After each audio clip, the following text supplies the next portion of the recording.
And still on our series, remembering Chief MKO Abiola 21 years after his death. Correspondent Ola Awakan spoke with some of those who were in the forefront of the struggle to reclaim the June 12, 1993 mandate. They told him the struggle was worth the sacrifice. Here is this report. My sister, don't come, MKO, action. Nigerians chose him over his rival on June 12, 1993 at the polls. The euphoria was simply unprecedented. Rather than the song of victory, which had been rehearsed, the bell of annulment rang and the story changed. It is true that the presidential election was generally seen to be free, fair, and peaceful. However, there was in fact a huge array of electoral practices virtually in all the states of the Federation before the actual voting began. Moshood Kashimawo Olawale Abiola decided to take a bold step on June 11, 1994 by declaring himself the president of Nigeria in the Ekpetedo area of Lagos. He was immediately arrested by the military junta for that singular action. And without let or hindrance, chose me as their president. Installing himself as president, however, led to his arrest by the law enforcement agents. In a phone interview with the BBC, MKO was full of life as he felt his arrest was just the price to be paid to reclaim his mandates, like Nelson Mandela did for South Africa and others. Are they letting you talk on the phone to the BBC while they're in the middle of arresting you? They have come to arrest me, not to arrest my mouth. You sound very cheerful about it, Chief Abiola. Of course. You know, it is all part of democracy here. And you're happy to go to the police and await whatever charges they're going to file against you? I'm not in any way disturbed by it. Any sacrifice is in order. If it will bring democracy, peace and prosperity to Nigeria.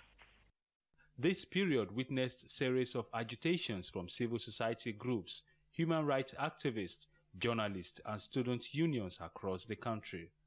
Labor unions trooped out in thousands to fight the oppressors. One of the protests that I remember, happened around Jibowu to Gbobifade, and the soldiers came in from the Gbobifade, orthopedic hospital, because the road had been effectively blocked. They couldn't pass. So they came in through the orthopedic hospital and they caught us where we were addressing the people on that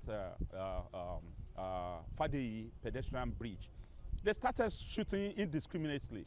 Of course, a lady, a Unilag student who stood by my side, was hit. I had to carry her.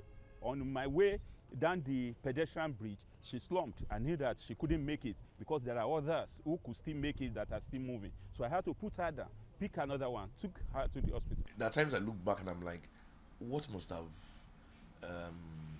given us that let me say bravery or confidence for us to challenge the military rule at that time, because we basically everything we did at that time was like in opposition to what the government of the day stood for. Many harmless civilians were killed, jailed, shot, and permanently maimed by the military government. Despite the hostility of the then military government, they refused to back down. Ayodele Adewale was a student union leader. His account showed how severe the struggle was. We had onlookers that joined us, those street boys. And they cocked the gun. We were to be shot dead. The instruction they gave was to shoot us at sight. We could not run. Showore didn't run. I didn't run. We had this belief that cowards die many times before their death. So we stood, and they had aimed. And the next thing they were waiting for was that authority to fire. And they were in touch with Asurok, because we could see one of their commander was talking to them. Then suddenly, I don't know, the commissioner of police there, I think it was Abubakar Sam, I can't remember. He just came from nowhere.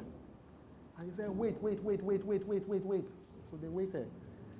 And he said, Shore, we have talked yesterday. Why are you carrying out this demonstration today? And he said, we had to. Nigerians were bent on putting an end to the military rule, hence a fight for all.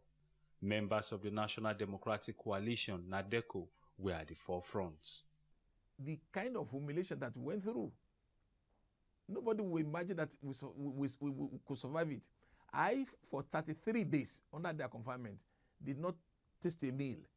I was only living on 2 pieces of a banana and Lipton. A Lipton, Lipton tea, leaf per day. Because I was not sure that I would not be poisoned.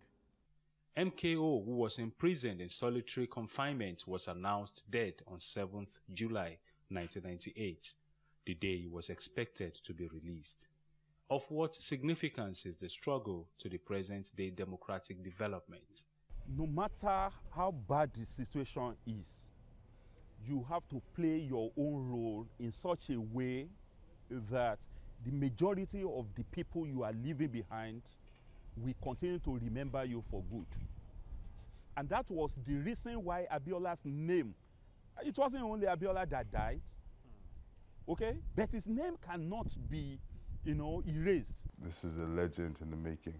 This is one of the late MKO Abiola's children, though he was a child at the time, but could recall how Nigerians stood firmly for his father's mandate through a nationwide agitation. They came out, and it wasn't really because of Abiola, it was really because of them.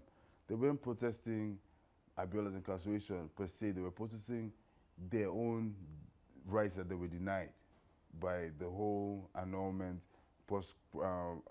and then, once something's annulled, okay, that's one. And then the person who is the flag bearer is now incarcerated. You're basically sending a message to those who voted for him that you don't matter, you don't count. 2 students were killed on that day at Towing Street. They couldn't jump the fence, but we were here. And when the body was brought, I remember I was part of those youths who lowered his body into the grave. The struggle for the restoration of Moshood Kashimawo Olawale Abiola's mandate did cut across all ethnic groups and religious affiliations. Many were arrested and some were killed in the cause.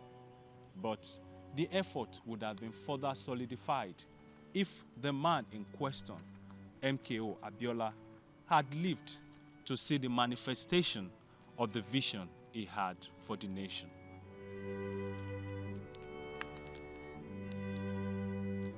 Ola Awakan, TVC News, Lagos.